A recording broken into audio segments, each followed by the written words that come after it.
Yes, sir, baby. On the radar today. Very, very, very special day. This is a real full circle moment for me in this show. Boz is here with me. What's up, man? What's poppin', bro? What's up? Welcome to the show. You know, we've been chilling here for a minute, and I told you I was gonna open this. Let me hear this St. John's story. The St. John's story. So I went to St. John's. I lived there. I lived around in the area for like 6-7 years, going to school. And my first interview at St. John's, right? 2014 Forest Hills Drive tour come through, right? Obviously, of course, St. John's, Cole, you're from Queens. And I'm like, I'm really excited to talk to Boz, right? And so what happened was, Kaz and Omen come up to the station, and we start the interview. And shout out Ramel and Nick, I think they were the two in the interview with me. We ask, where is Boz?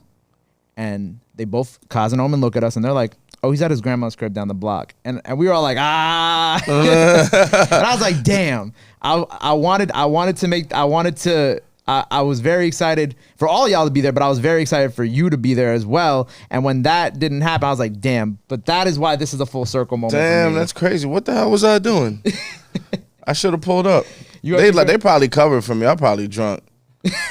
Oh, God, I'll probably lit. Because that whole tour is a blur. Really? What? Forest Hills Drive? Yeah. I think that's when we was maxing out on all our capabilities. Hitting new superpowers of getting turned. Yeah. But you know what was cool about that tour at St. John's also was because after that, we just like walked out the building with Kaz and Omen because they're like, yo, don't wait in line with everybody else. And they just brought us to the side entrance. So we had the front row viewing for you, Cole, everybody. And it was amazing. It was one of my favorite shows. I saw y'all at MSG after that summer, but it wasn't the same as being in like a pit in the front row. It was a different. Yeah, the pit was crazy. The pit was crazy. Nah, that was a full homecoming moment for the whole squad. I mean, I grew up, walking distance from St. John's. Right. Me and Eve, our older brother DJ Moma, he attended St. John's as well. And then like my high school, like 60% of my high school went to St. John's. It was like a sister school type of thing. So it was always just kind of like a beacon of the community. Yeah. So you were talking about the 2014 tour, and what was your favorite memory from that tour? Because I always wanted to hear stories from that tour because I feel like it was such a moment in the game. The Europe run. Oh, the Europe run. The Europe run was intense. That was a good ass time. I ain't gonna lie. A bunch of my homies came out. Mm-hmm. We was just wilding every day on road. We had because they had me obviously on like a bus with all the artists. But I left that bus and I got on the bus with like production and like, like all the production homies. And then that's where all my homies that flew in came on that bus too. Mm-hmm. And it was just kind of like no rules on that bus, you feel me? Like you don't want to be on Cole's bus fucking shit up, going crazy. That's not even his energy. Yeah. So we're like, you know what? We're going to that bus over there. And we just kind of took that over and just had a ball in there. You maxed out. Maxed out. So max reps. But I'm excited. But with the music now, with the Jackie, what I really love about it, and this kind of ties into like I feel like everything, because I had seen some stuff about Cole talking about going back to Queens and recording there. With this record, I feel like you bringing it back home too, and I kind of love this whole we taking it back to New York. You know what I'm saying? Right. I think that itself with y'all, and even I know Ari Lennox is doing a bunch of shows in New York now. Like I've been seeing her everywhere. Like this is so cool seeing all of y'all in New York and doing y'all thing in New York again. Yeah, I think, especially with the pandemic, and a lot of us being out of state during that time, I think it's like, man, we needed to kind of just tap back in and get that energy again. And it was funny, I was telling somebody, like it's damn near easier to create drawing on that inspiration than it is like when you're in it. You know what I mean? Like when we did the Jackie, like we was in Carolina. I had barely been home most of the pandemic because I flew my parents out to LA and just had them post up for a bit with us over there. So it was like every time I'd call home, the homies would be like, "This ain't it right now. Like don't even trip. Like this ain't the time to come." Yeah. So when you're in the house and you're like, "Damn, like I miss that New York summer energy," and then like that gets your gears going. Like then you start to create in that mindset, and that's really how a song like the Jackie came about. Just getting back into the New York summer vibe. Yeah, just thinking about the New York summer vibe. I was like, what I was explaining to Cole after was like, yo, you growing up in Queens, you growing up in Brooklyn, the Bronx, wherever, Manhattan.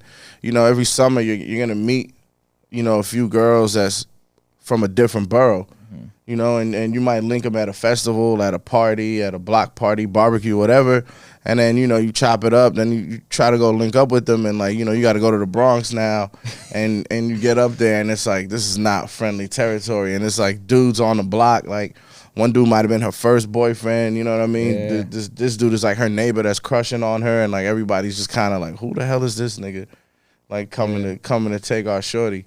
I feel like that's a relatable, like, New York summer. I wouldn't even call it summer love because it ain't even love yet. Yeah. But it's just like the pursuit, you know what I mean? So that's kind of where the Jackie was inspired by, like, just the, obviously the Jackie Robinson Parkway to take you from Queens to Brooklyn. Mm-hmm. And for us, that was like a constant route, like getting on the Jackie. Obviously it's right by St. John's. Of course. And that'll take us into Brooklyn in the summers, and we just, kind of run amok, try to link up with girls or whatnot.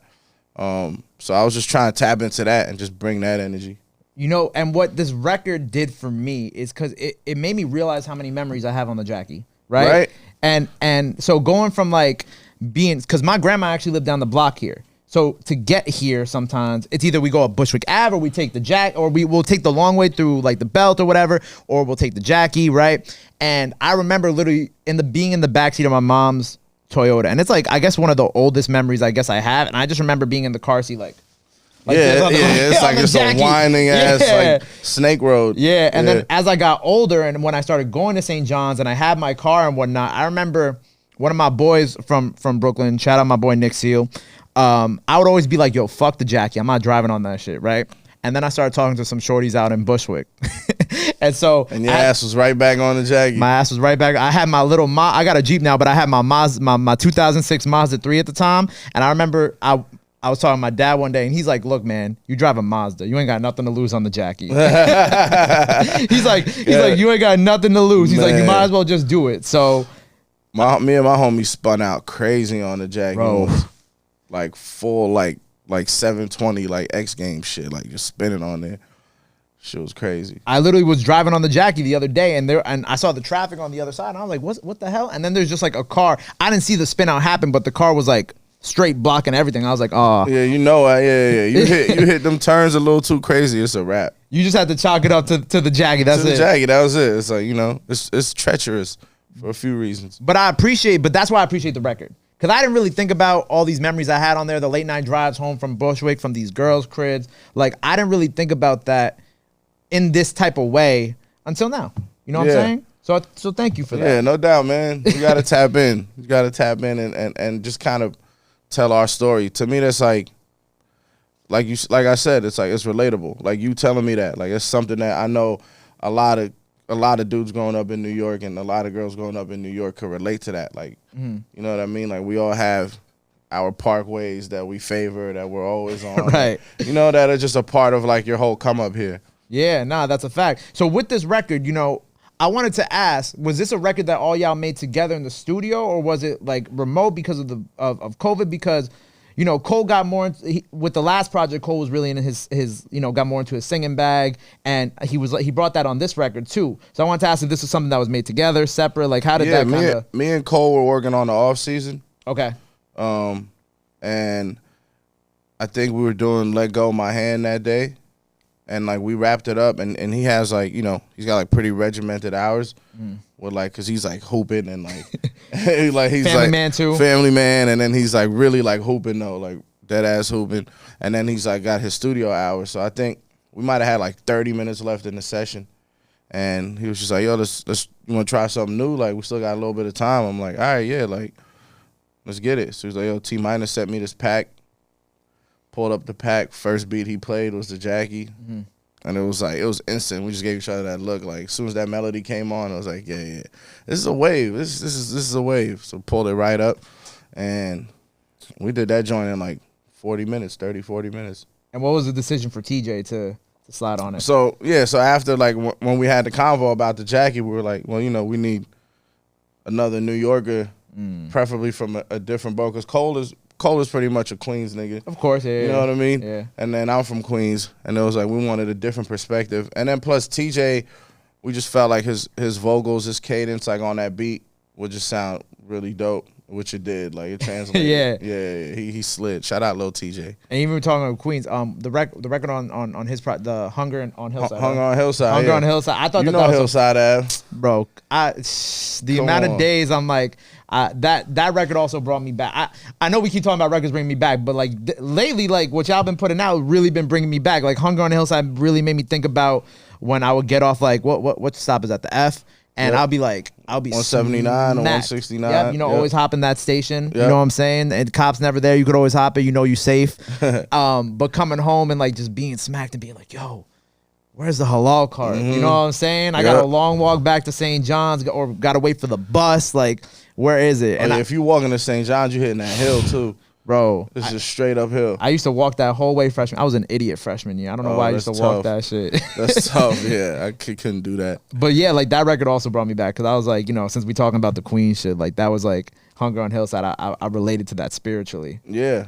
Nah, I mean, I remember those days when, Cole was at St. John's, he had his little crib and like, nobody really had bread like that.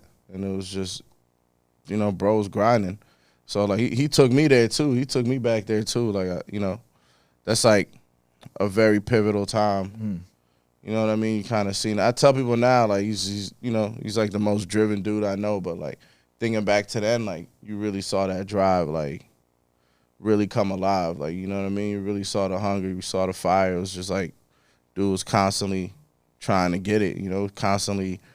You know what I mean? I remember when him and Eve would went and like tried to give Hove the CD and got turned. Like I remember that whole day. I remember them coming home being like, "Damn, like Hove wasn't fucking with us." And like now, now in retrospect, like that's not the way to even approach somebody like that. You know what I mean? But like just all those things to me, like that song kind of symbolizes like that whole come up. Oh, that's dope. That's a different way to look at it. I fuck with that. And I know I strayed away from the jacket conversation, but I did want to talk about the video because y'all wearing like jackets and shit. When did y'all film that? Yo, it was recent, but it was one of those days that's like, it was like 65. Okay, maybe. like June or like May, right? It was like early May maybe. Yeah. So like you can get away, because everyone be asking like, how you got a bubble? How you got on shorts? How you got on like jean jacket? I'm like, bro, it was that kind of day. Like you just pick the flyest shit because it was that kind of weather. Like You get that random day in New York in like the summertime when it's like fucking cold, and you're like, why am I? Then it rained on us for dumb long, which was like stressful because I'm like, well, we can't shoot in the drop top if it's fucking raining. Like that don't make no sense. And then the rain just went away. Everything worked out perfectly, man. That's like the fastest I ever went from like recording a song to like shooting a video and like putting it out, which is really a refreshing way to work, because a lot of times you're sitting with a record forever. You sit in the mix process. Like I never listen to my songs after they release. Like never. I'm done with them. Like the Jackie's the only one that was like still new. Like we did it in May. Yeah. It was out early July. Like, like I still listen to it and I still enjoy it. I love that. So what you're saying is like you overthink things sometimes. Yeah, and then sometimes it's just timing. You know what I mean? Like timing is everything. Like the Jackie was convenient, obviously, because we just did Cole's album. I'm on there 3 times. Things were kind of opening back up. Like nobody was really you're not trying to work on an album for 2 years and drop it in the middle of a pandemic. At all. It's like, what the hell? You know what I mean? I can't even go out and tour it or do nothing. So it's like, you're sitting on all this music. But that was a song that just happened, like, kind of as things were opening back up. And it had that energy. It was a good vibe. It was like something I felt people needed or would respond to, coming back out for the summer. So everything just kind of clicked. You know what I mean? We got it done. We put it out. And, it's amazing to see the response. But I do want to work like that more often. Right. Yeah. It really kind of like reminds me of, because we were talking a little bit about like the Bronx and the Brooklyn drill and whatnot before this. It's kind of like, it reminds me of like how these guys out here now, like a lot of the new up and coming artists, they'll just record the song, shoot the video real quick in an Airbnb, boom, drop Straight it on up. YouTube. That's it. I envy that. Like that's dope. Just you just getting to live it and put it out. Yeah. Like, it's probably a lot more red tape. And then also just, you're right, a lot of it is overthinking. How do you want to lead? Like, what does this represent in the grand scheme of your artistry? Like, how is this an evolution of what you've been doing? But a lot of times, like, I realize you're the only motherfucker thinking about that, And sometimes you just got to feed the people. You got to feed your fan base. They just, they want music. Have they been bothering you about music? Do you get the DMs like... Yeah, it's a lot of like, where's the album? Where's the album? Drop the album. And I feel it though. That's good energy. Like I appreciate that. Right. But also I'm intentional about my approach and what I want to do and what I view as like the next frontiers in my career and the things I want to accomplish and that's like a challenge I set out for myself. Was like usually I'll probably do the whole album and then pick singles, and this time like I did the majority of my album, but then I started making singles, which is just a different approach. And that's how I ended up with something like the Jackie. And that that's fun to me. Like people probably never expected me to have a song with TJ. I definitely didn't, but I love it. Yeah, exactly. Me too. And it's like now I'm trying to identify more collaborations like that and ways to, obviously keep it still organic and true to my sound, you know what I mean, and true to my style, which is cool because like nobody from my core is listening to the Jackie and being like, who the hell is this guy? You know what I mean? Like it's a natural evolution of what I do, but it's just me kind of being intentional of like, okay, like where do I want to evolve at? It's still Boz at the end of the day. Right. You know what I'm saying? It's not like people are listening to it and like, who the fuck is this guy? Right. No, it's still Exactly. at the core of it, it's still you and your sound. Like it's not that far of a departure from what you've done in the past. Right. Like it's still the foundation of what you already built with the projects that you have put out and the singles you put out and the features and everything is still like right there. Yeah, exactly. It's just like pushing a little further out the comfort zone. Right. Which I personally love for you because I feel like it was really funny. I had I don't know if you know him personally, but BFB the Pac-Man was here not long ago. I don't know him personally, but I'm familiar with bro. Yeah. And he was talking to me about the artist evolution, right? Well, one thing he compared the artist evolution to having sex, but that's not the point. The point is that he talked about like going from project to project and how everything is just kind of like a natural just growth. You know what I'm saying? He used Kendrick as an example. He's like, damn, Kendrick is nowhere near, is like, no, let me rephrase that. Section 80 Kendrick is nowhere near what Damn Kendrick is, right? But that's just because the natural evolution, the collaboration, the this Right, and that, meeting right. with other producers, things like that. And I feel like you now are like, you're like, okay, I'm gonna work with people who are like, people wouldn't think, like the Gunna record that we were talking about. Right, You know yeah, what I'm yeah, saying? yeah, Like yeah. these are all things that is like, wow, like I never thought I'd see you and Gunna on a song together. But also I'm very excited to hear what that sounds like. Yeah, and I love that record, man. It's like really like my favorite one. Really? Yeah. I damn near led with that. I wanted to drop that. Like I was itching to drop that, but it just made more sense to do the Jackie. Right. But yeah, even like reaching out, working with different producers like T Minus. Shout out T Minus. He's a legend. Like just to have that resource available to me, and honestly, a lot of that came about with the Revenge of the Dreamer sessions. I think just as a unit.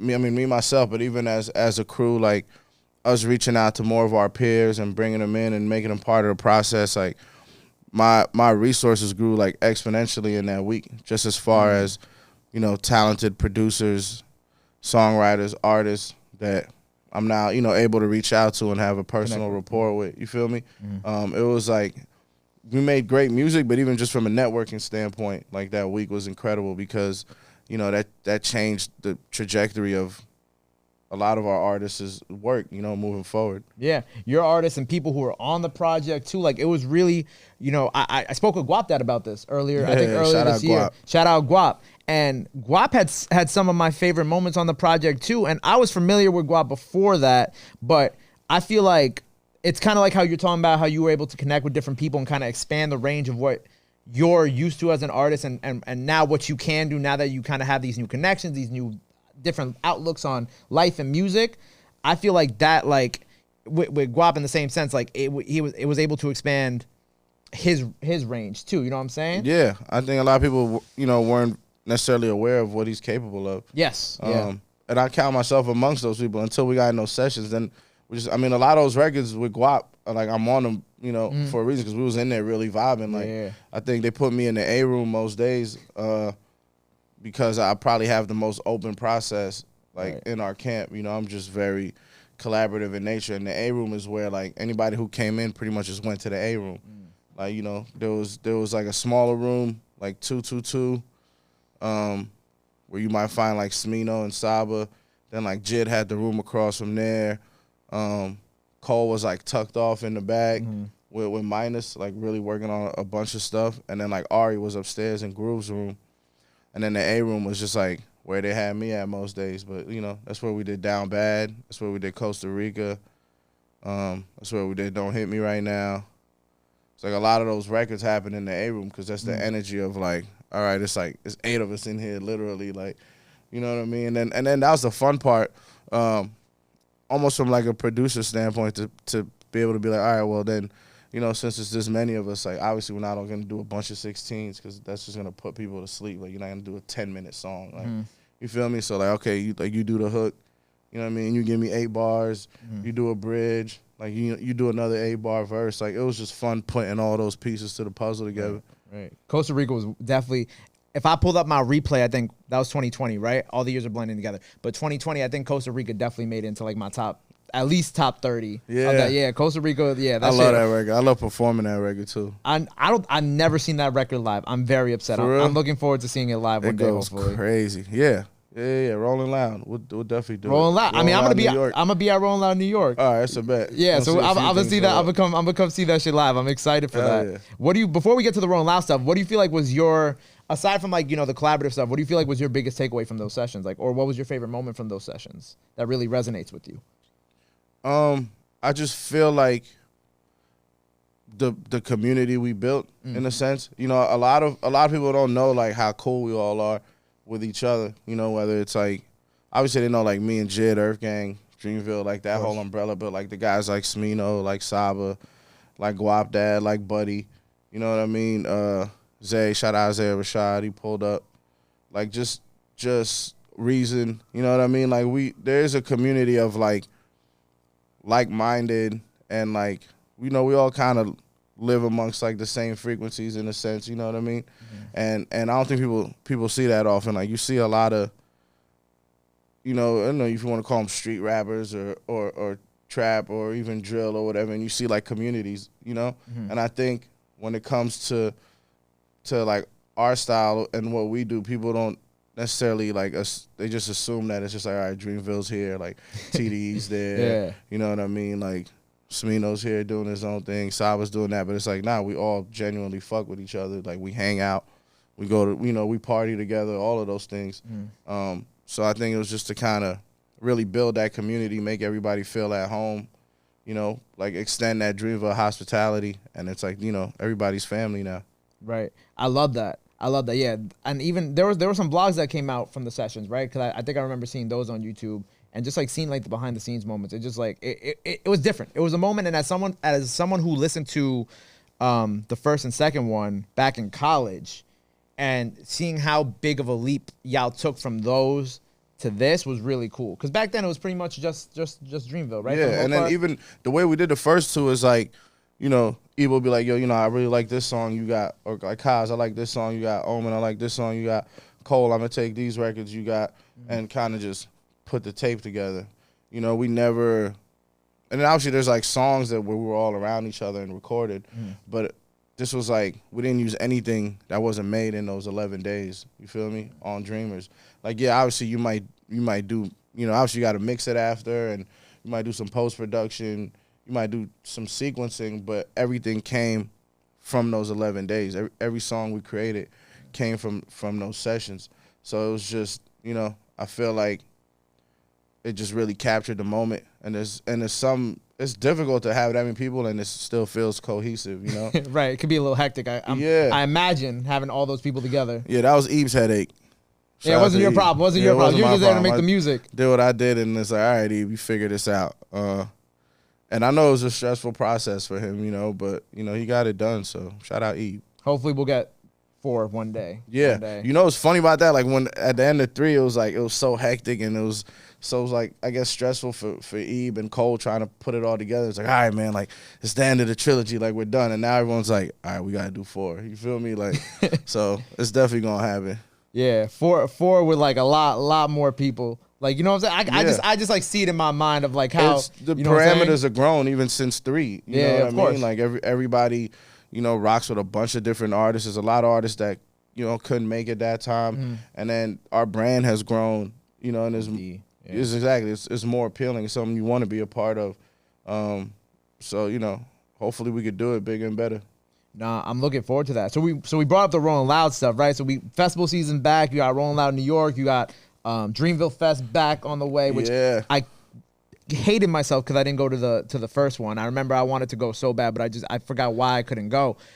How excited are you to be back at these festivals, man? Man, it's that's the energy. Like it's one thing to make these records, but like to really perform them and see them live through people, see that energy carry like through waves of just thousands of people. Like I'm hella excited for that, man. And Cole and TJ are playing Rolling Loud New York too.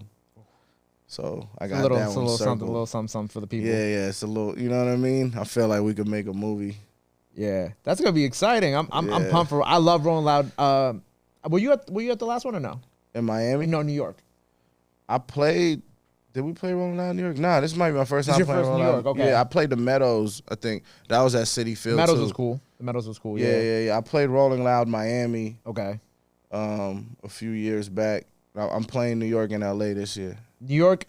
Look, I don't know, like, the New York one is just different because, like, the energy, the people, like, you see everybody backstage. It's just, like, I don't know. Maybe it's because it's, like, a hometown thing, but what I like about this year, too, is that there's a lot of people who are from New York on the lineup. You know what I'm saying? I mean, there were 50 headliners. Exactly. I mean, Wu-Tang was one of the headliners last year, too, or the last time, too, but I felt like the lineup last time didn't have enough New York people. You know what I'm saying? Had a lot of great New York people, but it didn't have enough. This year, right. I feel like there's a lot. They really tapped in. They're really tapped in this year because, you got like the Busy Bangs, the Stunner Gambinos, the Chefs, the Sleepies. Yeah, also like New York's had a resurgence, Yeah. with the drill scene that's like very appealing to the youth. You feel me? Which I feel like Rolling Loud is very youth oriented. Of course, like just come and rage and like wild out type shit. So I think New York needed that in the sense, just to have these artists that are, bringing it up. Right. Yeah, it sucks because like the last time they didn't let people perform, like Pop, Long Live Pop, and I think who else couldn't perform? Cass. I think Chef. Don couldn't perform. There were a lot of people, but hopefully this year it will be in a good place. And everybody. Don couldn't perform last time either. I think, I don't think that they let Don in either. It's crazy, man. The cops don't fuck around. NYPD don't play at all. They'll shut that shit down immediately, and it just sucks. I would have loved to see Pop perform at that, but for real, it is what it is.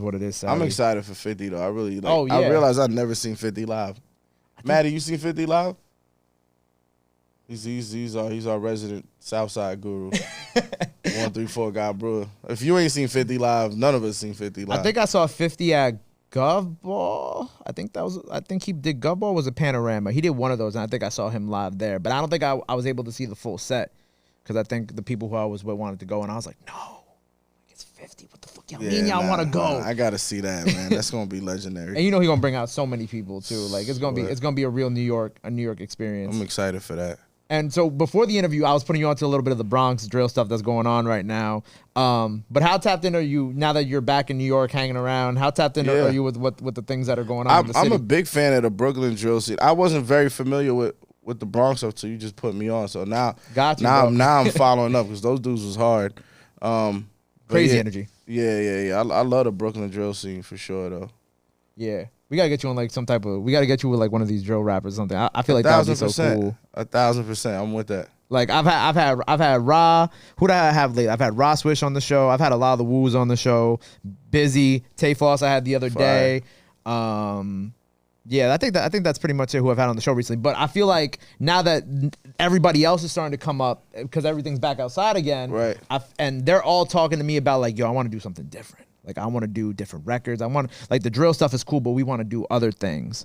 And I'm like, Oz and you, come on. Like, what's up? You gotta, you know what I mean? Tap me in with. Who do you really like? Who do you really want to work with? I've been a fan of Chef G for some time. Chef, yeah. I really rock with Chef G. Free Chef, unless he's out real. when this is out. I think he's really dope. And he's not like, I wouldn't even say he's just like strictly drill, even though he came up like that. Like, I like that. Yeah. He'll experiment on some different type beats. Sleepy. 22 G's. I like 22. Coach is hard. Yeah, he's hard. Let me hit Vok. I'm gonna see. Maybe I can make that happen. Yeah, there's a lot of there's a lot of really dope dudes doing it. Yeah. Do you feel like being back in New York? You're like, because you were mentioning the LA stuff, but now you kind of like get to like. It's one thing to see it online and not be in the city, but now that you're in New York and you could kind of like move around, you could kind of see like people performing, people putting out the music. Do you feel like it's different now for you? I feel like it's anywhere where there's a music scene and you go and you get to live it. It always like it's different. You feel me? Like I listen to South African music, and then when I go to South Africa and I'm in those clubs and I see it come to life and I see them doing the dances, you know what I mean? And I'm like, oh, you know, you just get it so much more. So like being back in New York, you know what I mean? Especially like spending so much time in LA, just kind of like, you know, it's La La Land. Like everything's hella, at least where I'm at. Like there's some real ass parts of LA, but I don't really be over there. You know what I mean? Like to be back in New York, it's like, you know the struggle that's inspiring these songs. You know the streets that's inspiring these songs. You know the proximity. You know the energy of everything, and you're back in it. So yeah, obviously it just, you know, the music becomes more vivid when you're in it. Yeah, it's different when you can kind of like listen to like Pop or Busy or any of these like guys and like if I'm on PCH and I'm bumping some drill, like this is not gonna hit the same. I'm gonna be, you know what I mean? I'm looking at Malibu, like, but you know, you back in it. You back in the trenches. Are you Yankee or Mets fan? I'm a Yankee fan, which I know as a Queens nigga is blasphemous. People keep coming at me, but when I started watching baseball, it was Jeter's rookie year. It was like Jeter, Andy Pettitte, Bernie Williams, the core four is what they call them. Yeah. What do you want me to do, bro? It was like the greatest team ever. And it was my introduction to baseball, so I ain't look back. It got New York on the hat. I had to ask because I did see the picture of you at the Yankee game a little while back on your IG. Shout out Aaron Judge, big Dreamville family. He hooked me up, but he be coming to the shows and shit. Really? Yeah. You and Aaron Judge hanging out. Aaron Judge is the dude, man. He's a big Dreamville supporter. Yeah. I did not know this. That's amazing. Yeah. Shout out to Judge, man. The legend. Soon to be. I hope resign your contract. Resign your contract. Stop playing. Tell every camera that. Because I think he's on a 1-year contract. So resign. But get your bag. But if you got to get your bag, get your bag. But cut the check. I always have to ask that because like it's like, yeah, you from Queens, but you're not a Mets fan. So I think that's kind of funny. Yeah. I get that all the time, but I think I made the right choice. You know what I mean? All my other teams, the Knicks and the Jets been breaking my heart my whole life. So let me get one champ. Let me get one winner. Nah, facts. Yeah, my dad's from the South Bronx, so it's like my family has this whole thing, right, where it's like you can't marry into the family unless you're a Mets fan. That's like a real thing. I mean, a Yankee fan. For real? Yeah, for real. That's vicious. For real. I used to date a Mets fan. My dad, after we broke up, my dad was like just celebrating. Like, yeah. He wasn't. He let me have it at first, but then we went to a Yankee game on Father's Day. He got a little drunk, and he was like, you did good, son. He's like, I'm proud of you. He did. He's like, you did good. And then he tried to pin me out to the girl who was sitting next to us. I'm like, Dad, she's with her father. She's with her father. It's fucking Father's Day. What are you trying to do here, bro? Your dad sound like a legend. Go. Yeah, that's it. Go. But also, I wanted to talk to you about movies because we talked a little bit about Marvel before this. We talked a little bit about Blade Runner. Like, I think this is cool because I feel like how many people have ever asked you about like movies and shit like that? Yo, not enough, man. It's like one of my favorite topics. I did the whole MCU during quarantine, like in chronological order. You did? Yeah, because I was seeing all of them as they came out. But then I'm like, let me like do it in chronological order, and it was a hell of an experience. I enjoyed it. What'd you do? Like one a day? Like what was your whatever? Some days I might have knocked out too. I ain't gonna lie. Wasn't much going on. Some movies kind of be a little like Thor: The Dark World. You gotta like like hold your eyes open and be like, oh, I gotta finish this shit. Low key, even like a few of the Iron Man. Like Iron Man 2 was a... Yeah, because the villain, it's really the villains. Honestly, that's what makes a great Marvel movie. Yeah. It's the villain. Yeah. It's got to be a compelling villain, or else it's like, like one of them what's the dude's name that was like the fake Mandarin. terrorist? The Mandarin, yeah. Yeah. Like, what the hell? You just an actor? Like, you a drunk, washed up actor? That wasn't appealing to me. Like, that's why Thanos killed it. Yeah. He's like, damn, you fucking shit up. You fucking shit up. And I kind of... fuck with your logic. I just don't got the heart to do what you do. You feel me? Like I couldn't do that to people, but I see where I see where you're coming from. Like you making sense, but making sense, but you just can't kill half of it. Yeah, you can't kill half the universe. I think I literally just lost what I was about to say, but you're right with no, Marvel brings, at least they fix their mistakes because back then it was like a different people were kind of running the show. So like once with the early ones, you're saying? Yeah, I think before Avengers 2, there was like a committee, right? And the committee would take the movie and like chop it up and kind of make it whatever they thought the vision was. And then I think after Avengers 2, that's when Kevin Feige like went to the Disney CEO and he was like, nah, we can't do this like this. And then he just took over everything, which is why all the movies got better after Avengers 2. See, I felt that too, Avengers 2, then they really hit their stride. Yeah. So they got like Civil War, it was crazy. Winter Soldier's crazy. Guardians, they don't miss after that. Yeah, they don't miss after that. After that, they don't miss. Yeah, you're right. They had the whole different team. Did you see Black Widow or no? Yeah, I did. You like it?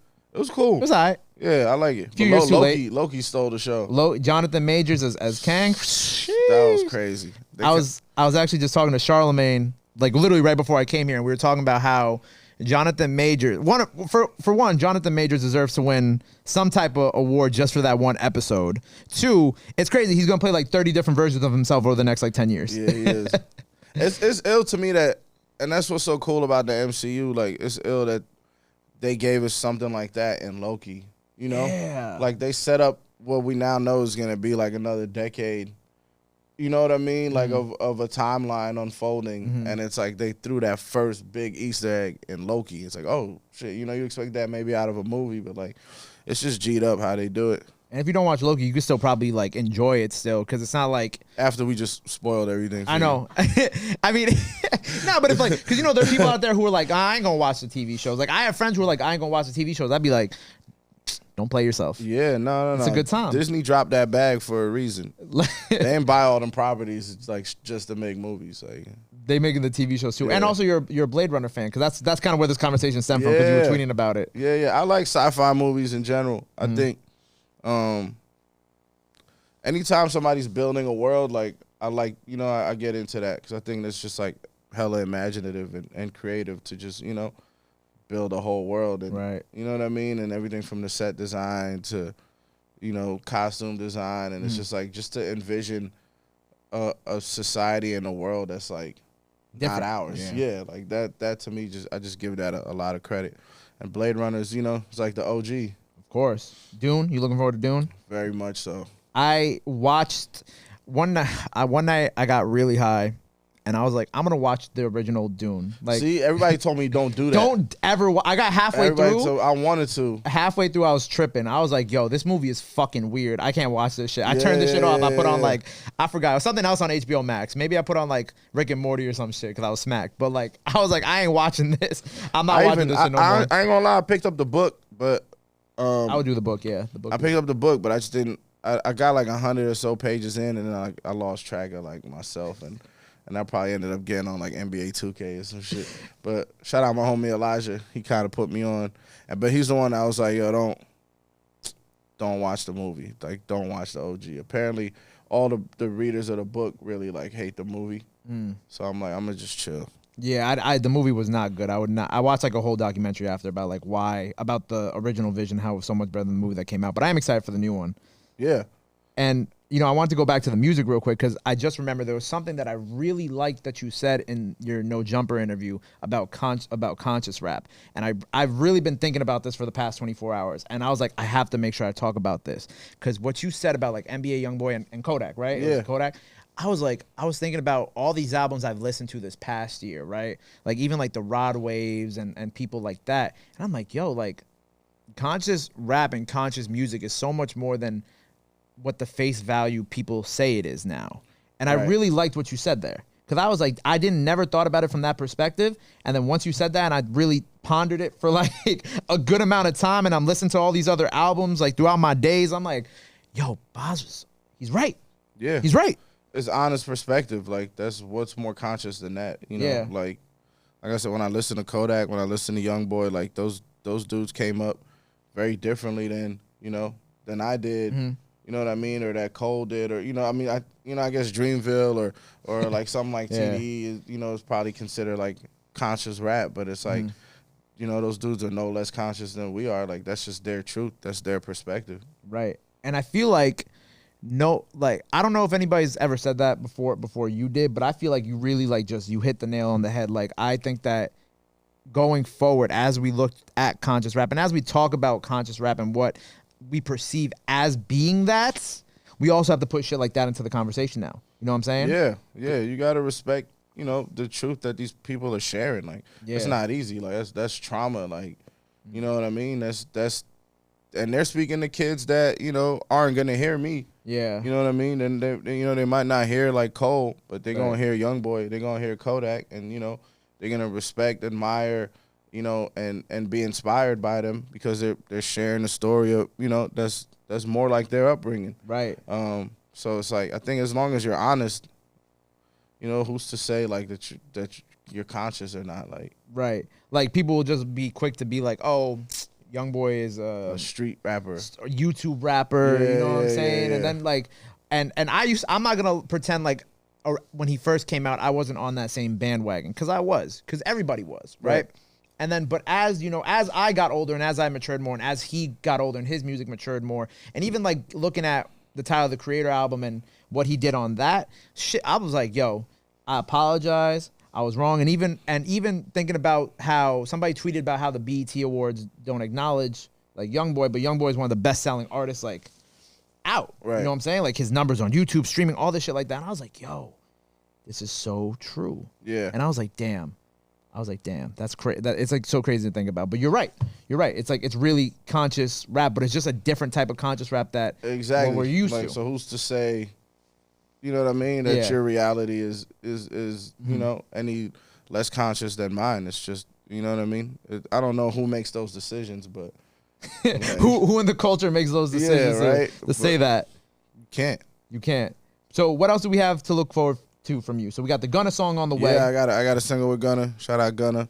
Then, you know, I'm be getting back on the road.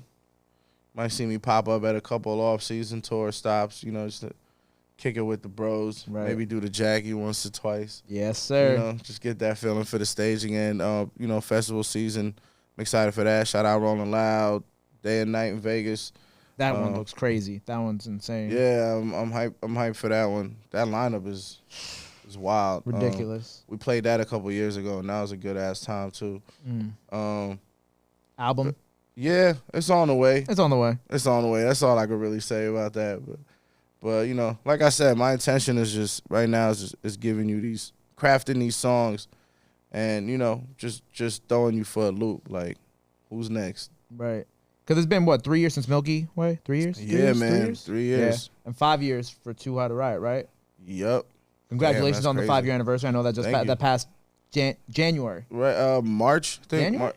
March? Yeah, it was March. Yeah, it was we March. looking around. We like somebody know. Somebody know. But I know it was 5. It was like it was cold. It was cold when it dropped. It was. Yep. It was, man. That was, you know, definitely a moment. Dorm room vibes. I remember listening to it in my dorm room with my people.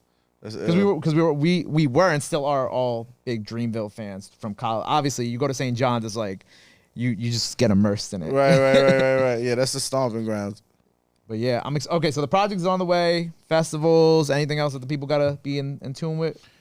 I mean, you know, that's really it. Honestly, it's gonna be a good year for Dreamville as a whole. You know, everybody's working on some incredible music. Nice. Y'all gonna get a whole bunch of projects from us. So you know, just tap in. Well, look, I thank you so much for being here with me today. Thank you so much for, you know, we completing the interviews. I'm 25 in a week. So what? This 7 years later, I was 18 back then. This is overdue. Yeah, long overdue. 7 years later. Sobered up. I made it this time. I'm here. You were with your grandma last time. I'm a responsible adult. I definitely was not with my grandma. But shout out to Omen. Shout out to Kaz for covering for me. That's what real friends do. I was probably somewhere clutching a trash can at 4 p.m. You know what? I'm not gonna judge. It's always happy hour somewhere. That's a fact. Well, look. Anything else that people gotta know? Let them know where they can follow you at. All that good stuff. Yeah, this camera right here. Twitter, IG is really simple. Bas, BAS, 3 letters. You know, it's not hard. It's not too difficult. Make sure you go follow him. Go run up the Jackie. Out now. If you're from New York, very special record. Please make sure and think about every time you almost spun out on the Jackie Robinson in the middle of the winter while it's snowing. It will bring you back. But anyway, Bas on the radar. Appreciate you, bro. No doubt. Pleasure. Yes, sir. Boom.